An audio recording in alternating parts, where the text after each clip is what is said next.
Voici un festin de découpe que la plupart des gens n'ont jamais vu, un thon rouge pesant plus de 500 livres. Non seulement il doit être découpé en direct devant les clients, mais les travailleurs doivent aussi expliquer la texture et la saveur de chaque portion.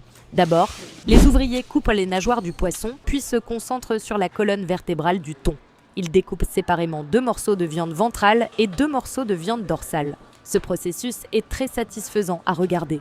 Le couteau utilisé pour découper le thon est précieux, car s'il n'est pas assez tranchant, la chair ne sera pas lisse. Seuls des maîtres découpeurs expérimentés sont autorisés à le manier. Ils utilisent leur couteau pour pénétrer habilement la chair ferme du poisson en suivant la ligne de la colonne vertébrale. Le point précis où les 2 couteaux se rencontrent marque la jonction entre la viande du dos et celle du ventre, permettant une séparation nette.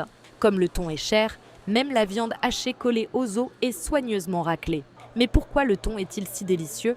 C'est grâce à la richesse en acides aminés présents dans son corps. L'acide glutamique est à l'origine de la saveur umami, la glycine donne un goût sucré.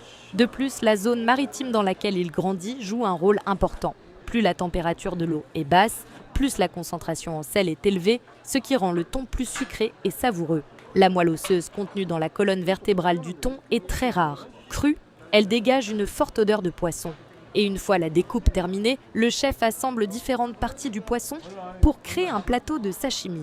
Un petit plateau comme celui-ci peut se vendre jusqu'à 100 €. Est-ce que vous y goûteriez si vous en aviez l'occasion ?